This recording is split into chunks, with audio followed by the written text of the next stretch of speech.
Hello, ladies and gentlemen of YouTube, it's me, Bio, once again bringing to you another moaning, ranting review, whatever you want to call this. I wouldn't even call it a review, personally. I ain't reviewing shit, personally.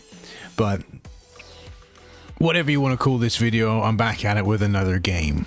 This time around, I decided to, continue on with the Onee Chanbara series, or the One Chanbara series, whatever you want to refer to it as, with having a look at the most recent entry in that series. I played through Z2 Chaos, and I found it to be dumb fun. I found it to be a fun video game to play. So I thought maybe I could, if I put enough time into Onee Chanbara Origin, maybe it would grow on me. There's been two occasions previously where I've tried it. Once when I was looking at D3, back with my D3 is dense video I did. I looked at the game because I wanted to have a look at a bunch of modern D3 games, and I didn't think much of it then. It felt really kind of off, and that's a sentiment that I'm going to have throughout this entire video, because in my opinion the game is off in certain aspects. And then I tried it again for Halloween. I'm quite far ahead with my YouTube uploads for BioLies, so I recorded a video playing it for Halloween this year, for 2024 Halloween, which will be coming out. And technically speaking, you're going to see a bit more of like my raw kind of initial thoughts then with that video, whereas this one's more of my final thoughts now that I've actually played through the entire game. But what's the word I'm looking for? Begrudgingly, I think is a word to describe. I begrudgingly played through the rest of the game.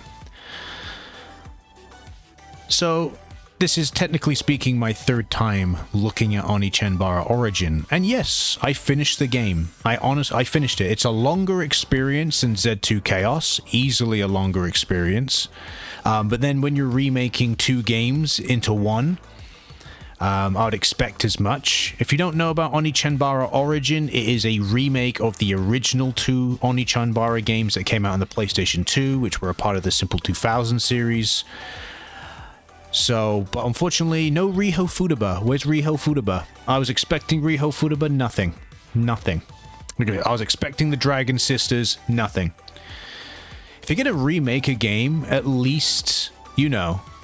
Another thing is, it's like, one of the main characters in this game is Ray. It's spelled in the subtitles as Lay, but the characters very clearly say Ray.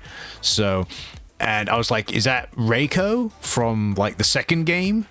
Reiko was a playable character in that game. Why is she not a playable character in this game? She very clearly can do combat and all that jazz, but no, she can't. She's not a playable character. So you're going to hear my opinion on the game. I'm going to be fair. I'm going to try and be as fair as possible. But I did have a lot of issues with this game. But I am going to try and be fair. So this game is developed by Tamsoft, just like the other Onee Chanbara games. It's published by D3, and I believe it came out in like 2020. I haven't got the page open exactly, but it was around 2020. I played the PC Steam version, which I got in the bundle that has recently been on Humble Bundle, where I was able to pick up a bunch of D3 games, and it's probably the only time I'd be willing to actually get the game, because none of the money that I paid for that bundle went to D3 publisher. It all went to the charity, and that's the only way you're going to get me to get Onee Chanbara Origin, because it's on Steam. It's 2024. It's on Steam, and it hasn't had a price reduction at all, and it bloody well deserves a price reduction. They're still wanting to charge you $50 for this game, £50 thereabouts. I think it's like £49 something, but £50. What's that? It's like $60. This game is not worth $60. $60 is what I'd expect from a AAA experience. Now, I don't like AAA experiences, and I hate using that expression, but for me personally, the price of a video game warrants the level of video game you're playing. That's why I like indie so much, and the reason why a lot of indie games price their games according to the quality of the games and the length of the games and various other factors. Onee Chanbara is like, yeah, What would you rather play? You know, here you go. Here's Devil May Cry 5, a $60 game, and deservingly so, a lot of people would say, even if I have my own issues with Devil May Cry 5. And here's Onee Chanbara Origin, an also $60 game. They're the same, right? Fucking of course they're not the same. They're in leagues difference. Honestly. Fucking Devil May Cry 3 is a league's difference in my opinion. I'm joking. I don't want to try and compare Onee Chanbara Origin to really any other game besides Z2 Chaos, because I think comparing it to Z2 Chaos is fair in this video. In the background of this video, you'll be hearing the Onee Chanbara Origin OST. My opinions of the OST is it's just not as good as Z2 Chaos's OST at all. It's okay, it's serviceable, I guess, but it is by no means a substitute for how good Z2 Chaos's OST is. And it made me appreciate Z2 Chaos's OST a lot more after playing this game and experiencing the music in this game. So, which is a shame, really. It's a shame, because one of the biggest sentiments you're going to get throughout this entire video, and I'm probably going to put it in the title of the video, is Onee Chanbara Origin is a downgrade. It is a downgrade in every way, shape, or form. And you could argue and say that, oh, but it's a remake of the original games. They had to limit themselves. No, they didn't. They really did not have to limit themselves. They changed a lot of stuff from what I've seen. They changed a fair amount in terms of how the story progresses and so on and so forth. Like, look at Rey as the character, right? Rey looks completely different to how she looked in the original game. So, and, you know, you could play her in the original game. I am going to get round to playing through Zombie Zone, or in this case, Zombie Hunters and Zombie Hunters 2, which is Onee Chanbara and Onee Chanbara 2. I am going to get round to playing them at some point. I do want to play through them to compare how they are in terms of story and gameplay in comparison to Origin. Don't get me wrong, that Origin probably will serve better, because I had a little go on them for that Halloween video. Because I'm planning to do a Onee Chanbara Halloween set, basically, when I look at a lot more of the games. And I replayed Zombie Hunters and Zombie Hunters 2. And yeah, they're very dated. They are quite dated. But it was still nice having the choice to be able to play between, you know, different characters. And I know the more simplistic style of it, I don't know. It's hard for me to describe. Maybe I'm more biased towards those kind of games, or I'm more forgiving, let's say. So let's dive into it. I think I've ranted long enough about different aspects of Onee Chanbara Origin. Let's get into it. I'm not going to talk about the story, obviously. I don't talk about the story in these videos. Specifically, I don't like spoilers. I'm pretty sure there's probably a movie you could watch of the cutscenes on YouTube. I haven't actually had a look. Why don't we, as I'm talking about this, let's have a look-see. So let's have a quick look. So yes, there is a video on YouTube that features all of Onee Chanbara Origin's cutscenes. And yeah, it's about an hour long, which I think's fair. So, and if I'm going to be honest with you, if you want me to be completely and utterly honest with you, I would say if you want to experience the story of Onee Chanbara Origin, go watch the cutscenes on YouTube. In my opinion, the game's just not worth playing. And I'm going to get into that. So straight away, I'm going to compare this to Z2 Chaos. Z2 Chaos came out before this game, and it is the penultimate, whatever you want to call it, the quintessential. It is the quintessential, whatever the word is, right?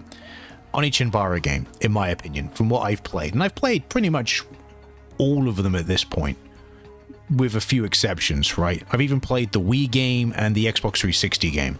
Right, played the Xbox 360 game back in the day, and I played the Wii game recently for that Onee Chanbara set for Halloween, and also the PSP game and so on and so forth. This game feels like the PSP game. That's the terms of quality. It feels like the PSP game, and you may be wondering, oh, what do you mean by you know, the PSP game is a very, very shallow experience from what I played. It's okay. It's just quite shallow. The shining example of this game is its story. Its story is okay. It's nothing to me in person. If I'm being completely honest, right?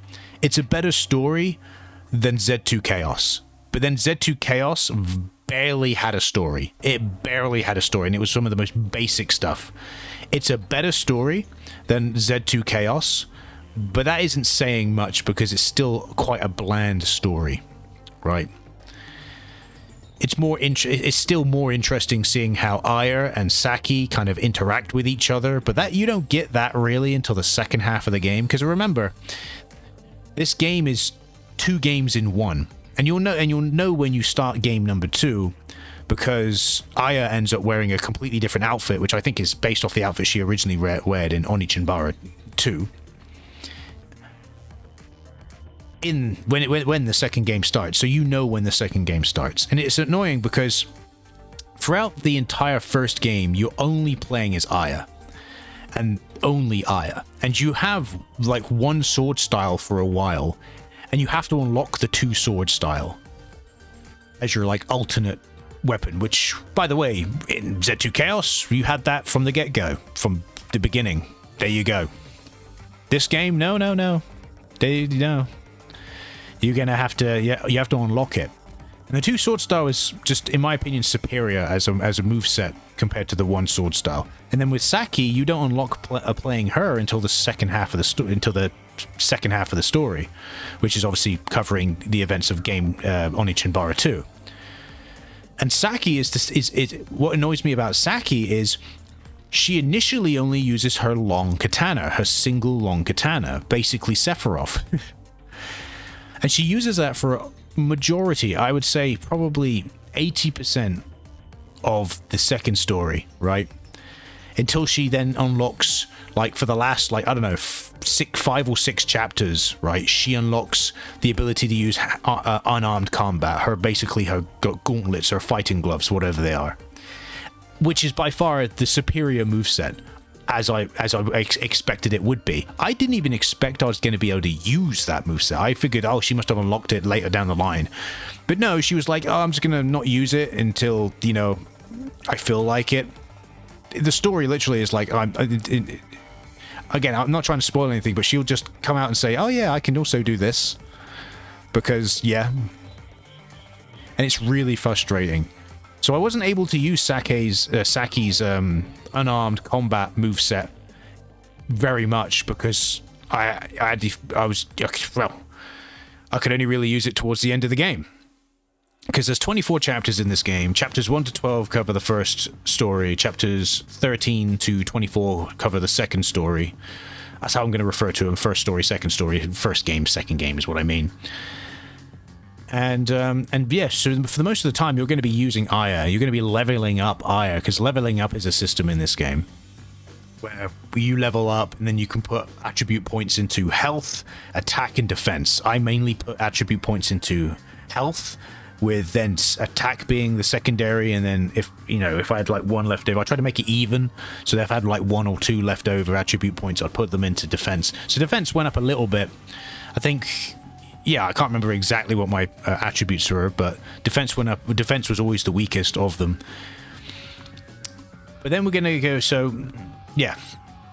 There's also items in the game. There's like your phone. You can go and buy items on there, and it's all the same kind of items you could get before. There's no new weapons this time around. You can't get new weapons, and you can't unlock new techniques. Unfortunately, this game tells the player, fuck you, level up your characters if you want to get new techniques. So, if I remember correctly, Saki unlocked a new technique at level 10, then another one at level 20, and then the final one at level 30. Again, I didn't get many higher than that, so in terms of levels, so I can't say if there is another technique she gets at level 40. I don't know. Why are you locking them behind levels? I'd rather have the yellow souls, yellow orbs, which you have in the previous game in Z2 Chaos. In this game, I'd rather those get used, which then actually used for experience. I'd rather those get used and you have to pay like you did in Z2 Chaos. Not this experience system. I don't like this experience system at all. I'd rather pay to unlock the techniques, which, in my opinion, there is probably half, or maybe even less the amount of techniques that you can use in this game compared to Z2. So the combat feels okay. It feels like a PlayStation 3 game. It feels okay, but it feels like a budget PlayStation 3 game. It's not the same quality that we got from Z2 Chaos, the dumb fun, crazy, over-the-top combat. You don't really have that at all. It's mainly press the X button to slash away at your enemies, then press the Y button. I'm using the 360 controller as an example. The Y button to do kicks, with the A button being jump, and this is a new one, the B button being parry. And holy Jesus, I've got a lot to say about the parry system. I hate the parry in this game. It is horrible. Coming from a man who likes a good parry in a game, and I really appreciate a game having a good parry, like, you know, I avid Dark Souls enjoyer here, right? The parry in this game is dog shit. It is horrible. The timing is off. It is 100% off. I can't be me, right? You could argue and say, oh, it's a skill issue, Bio. The fact that by the end of the game, me beating the game, I was still having issues with the parry. You may even see from the footage. The footage I'll put on screen will be me just messing around after beating the game. And you might even see me fuck up the parry here and there, because I just can't seem to get the parry correctly. And it's weird because I think the parry is the same for both Aya and Saki, and yet I seem to parry easier with Saki. And another factor that irritates me is that there's a ring that you can buy, because obviously there's rings that you can buy. Again, there's no weapons you can buy, but you can still buy, obviously, healing items. You can still buy rings to equip to your character. One of the rings that you can buy, which I had to save up immensely for, makes the parry easier. Also, the ring says. I didn't notice any fucking difference. So as far as I'm concerned, it's not like I could refund that purchase and buy better rings. I was stuck with that shitty ring that supposedly should have made parries easier, which it didn't. So I don't like the parry. I think there's something off about it. The timing just I either do it too early or I do it too late. It just doesn't feel right at all. So when the game kind of forces you to parry, which it will do in the boss fights, not all of them, but it will force you in quite a lot of the boss fights, mainly the ones where you're fighting other humanoids. I'm just going to put it that way, humanoids. It will require you to kind of use the parry on occasion, right? Or else you're going to struggle, because the parry is probably one of the only ways to stun enemies. And also there's the enemy, the Mudmen. The Mudmen can only be killed via a parry or for you to be in your explicit mode, right? I don't know what it's called, excite mode. I think it's the excite mode. I always get it messed up. Explicit, excite. The excite mode. When you're in excite mode, which I don't think is berserk mode. Berserk mode's when the baneful blood takes over and you get stronger, but your defense gets lower. And then if you manage to successfully kill a lot while using berserk mode, you then go into excite mode, which again you have to unlock, by the way. Which confused me, because I was like, if they had it in this game, like, why were they so confused about it in Z2 Chaos? But then I remember with Z2 Chaos, technically speaking, I think this game is a new canon. Even though it's a remake of the original two games, it's a new canon. So it's different, and it's not related to Z2 Chaos in any way, shape, or form. It's a different timeline. Let's put it that way.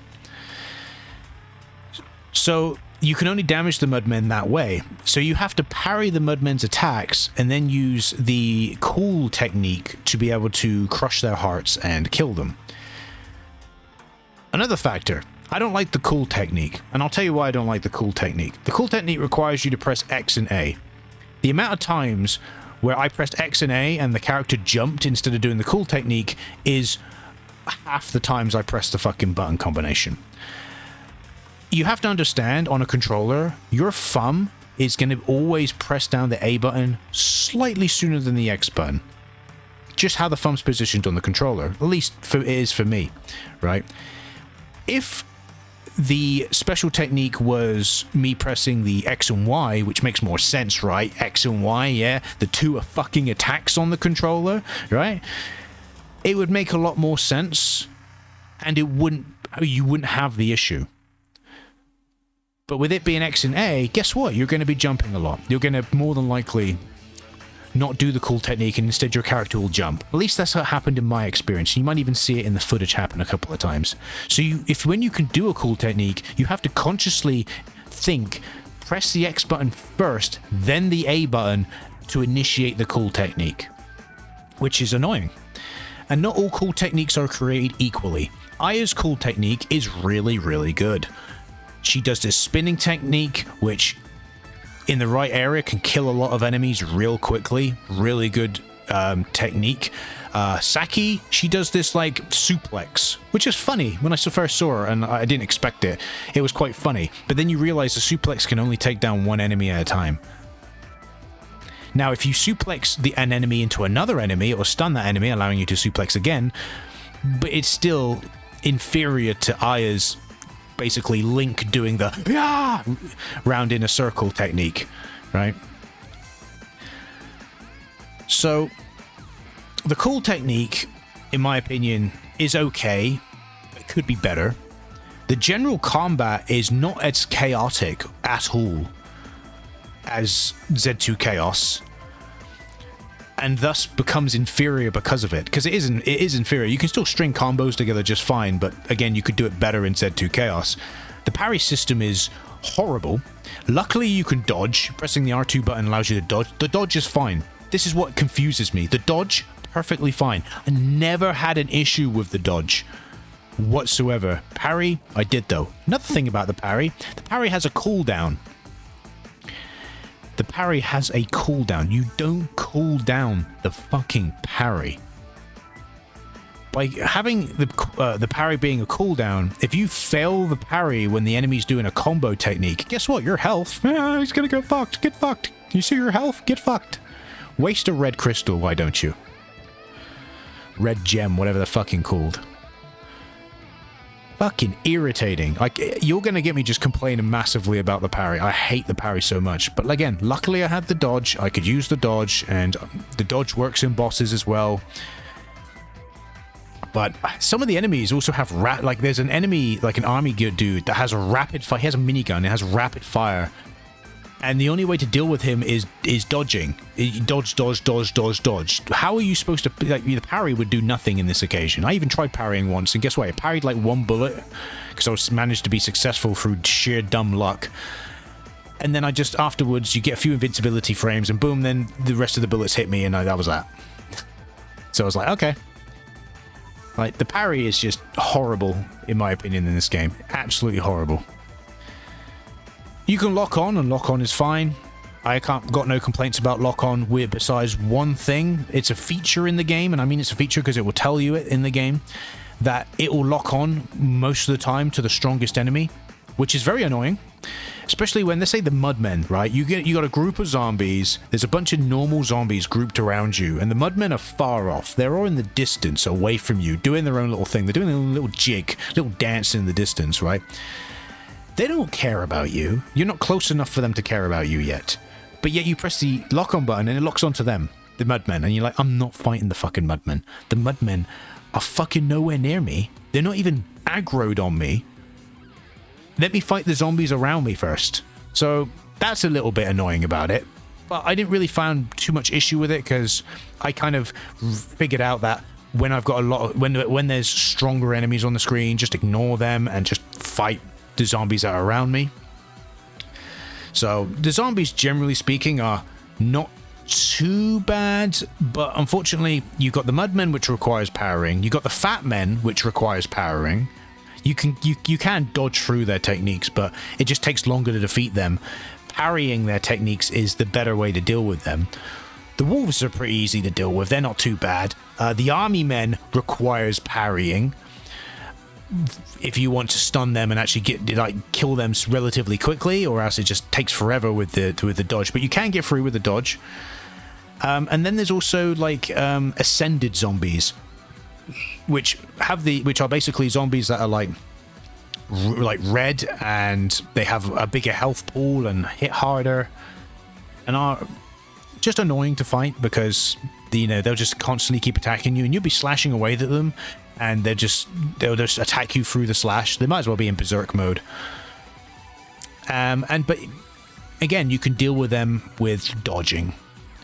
So throughout the game wants you to handle enemies with the parry, but because how bad the parry is, you rely on the dodge, and luckily you can get through pretty much the entire game with the dodge, with the exception of the mudmen, which require parrying. But you can ignore the mudmen unless you're in an area where it requires you to beat them, in which occasion don't fight. They're incredibly slow. Don't fight them.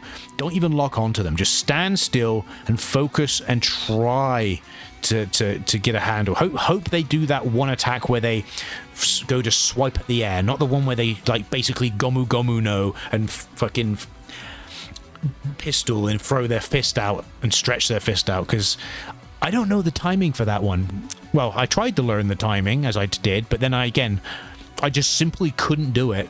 And that's what led me to believe that there was something wrong with the parry, and the parry was off.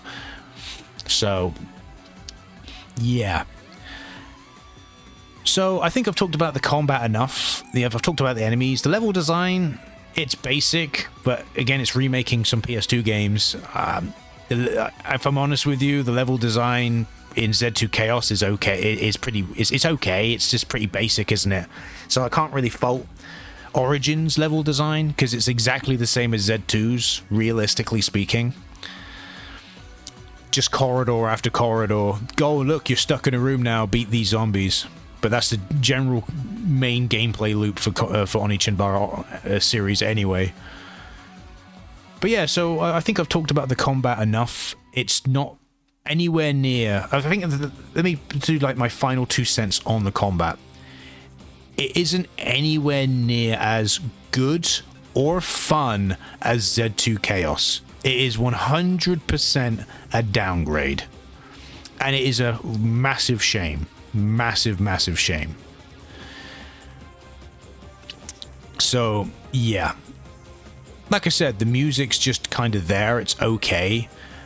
And it's a shame that you only have 2 characters you can play as, but you can't play as them from the get-go. I was expecting, like, Ray to become a playable character at some point. At least would have been interesting. Maybe even their father becoming a playable character. I won't talk anymore on their father, obviously, but yeah, that would have been cool. Just as a bonus, Back in the old Onee Chanbara games, there was, like, secret unlockable characters. I don't feel like there's anything in this game. So, yeah. What else is there to say? I played through the game on normal. Normal's like the default difficulty you play through on your first playthrough. So, and I managed to get through. I did die quite a lot towards the end, and I mainly died mostly at the beginning of the game and at the end of the game.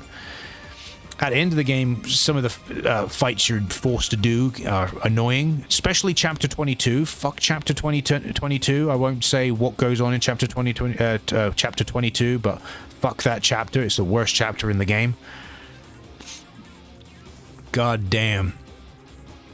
When you're playing a game and you think, maybe I need to die, maybe I'm not supposed to win this battle, to find out, no, that's not the solution, I'm just supposed to keep attacking and hope for the best, because there's this invisible timer on the screen, or something, is frustrating. I hate it when games do that. It's unnecessary. And also, you don't even feel like you're taking out those enemies because they just keep respawning. You're like, what is this, an infinite loop? What is happening? What am I supposed to be doing? It's not great. So what else is there to say about Onee Chanbara Origin? Once you beat the game, you unlock survival and some bonus missions. There's the quest system is still in the game, where you do certain things while playing the game. You'll complete like these, they're not side quests, they're like objectives, like optional objectives. I don't know why they call them quests, because they are literally optional objectives. It would like say, for example, guard this many times, the don't get hit, which obviously I got hit every single one. Don't get hit. What else was there? Use, I don't know, berserk mode X amount of times. Just shit like that. Just a general shit like that. So you'll get some of them and you won't get others, and they unlock things like artwork and so on and so forth. I was actually quite surprised with Z2 Chaos. Pretty much when you beat the game, all of the artwork is unlocked for you. Have fun. Have a look at some of the cool artwork from the previous games. Origin though, nothing. I had literally nothing unlocked. Just a few like concept art, and I'm like, really? Like, you're not going to unlock all the art for me just to have a look at? That's kind of lame. But this game reeks of them really, really wanting you to do multiple playthroughs for the game, and I'm like, yeah, fuck off. Am I doing multiple playthroughs for the game? Yeah. So I'm trying to think, is there anything, again, I don't have a script or any even bullet points when I talk about these games. I'm trying to think if there's anything else to mention, really. They fucked up there was one scene in, I think it was like chapter 21 or 23, one of those two chapters, where Io was wearing the outfit from the first part of the story, the Onee Chanbara 1 outfit in the cutscene, where she should have been wearing Onee Chanbara 2 outfit. I thought that was quite funny how they made such an easily fixable mistake. Like, are you even following like the story or the development yourselves, Tamsoft, or do you just not fucking care? There's also the debate of the anime style they decided to go with this game. There was a lot of, I remember seeing online that there was a few people that weren't too happy about the anime style. For me, I personally think it's fine. It's, you know, the story and how ridiculous it is anime anyway. Although I would say I prefer the graphics and how the characters looked in Z2 Chaos, personally. Remember in Z2 Chaos, you had the ability to customize how the characters looked as well with optional accessories, which was called the coordinate mode. You don't have that in this game, so fuck you if you fancy doing that. You just can't, which is nice. Yeah, by far, like my final 2 cents with this game is 100% a downgrade. It is such a downgrade in comparison to Z2 Chaos. And what makes me laugh is Z2 Chaos, I think, retail price on Steam is like $15, and you can easily pick it up on sale for like $3 quite often. Like, quite often it will be on sale for like $3, and it is worth that $3 by far. Whereas Onee Chanbara Origin, the cheapest I've seen it on sale on Steam, is $13. It is by no means worth $13, in my opinion. When it came out brand new, it was worth $20, and now 4 years later, I would say the price should have gone down to $10. But then when on sale, it goes on sale, going down to £2.50 on 75% off. But then D3, they never like really reducing the prices of their games because they're, I don't know, greedy, or maybe their games don't sell well enough. I don't know. I don't know what the reason is. I don't care. You charge too much for your games. It's that simple. So yeah, to be honest with you, coming out of Onee Chanbara Origin, I'm glad now that I don't have to play this game ever again. Like I said, I'm not saying no to the rest of the series. I probably won't play through the 360 game just because I'm not willing to emulate it. I had emulation issues when I did it back in the day, and I don't have my 360 anymore, so I'd have to watch like a story cutscene thing on YouTube. I'm fine with that. Wouldn't mind playing through the Wii game, even with the motion controls. Ugh, horrible. Maybe at some point in the future. And I would like to have a look at Zombie Hunters and Zombie Hunters 2, Onee Chanbara 1 and 2 as well. No chance of me playing special because it's only in Japan, and you gotta kind of understand what you're supposed to do to be able to play it. And you wouldn't really understand the story, so. But yeah, that's all I've got to say with Onee Chanbara Origin. I would say, personally, for me, there's not really a way. Again, if you can get it on Steam, buy it on Steam, try it for an hour. You got 2 hours refund window. Give it a try. But I'm going to be honest with you and say, if you're going to play any Onee Chanbara game, play Z2 Chaos. Do not play this game. But if you're interested in the story, the cutscenes are on YouTube. They're an hour long. The story's okay. It's okay. There's more of a story here than there was in Z2 Chaos, but it's a pretty atypical story. You know, there's no real twists or turns, in my opinion. I pretty much predicted a lot of different things when I was playing. Like, oh, yeah, that's going to happen, and this is going to happen. So it's one of those kind of switch off kind of stories. But yeah, personally, you know, Onee Chanbara is for a very specific clientele, or very specific gamer.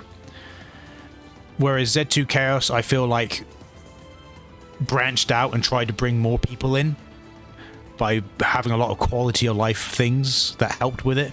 Onee Chanbara Origin is more for fans of Onee Chanbara, which I can honestly say I am not a fan of Onee Chanbara.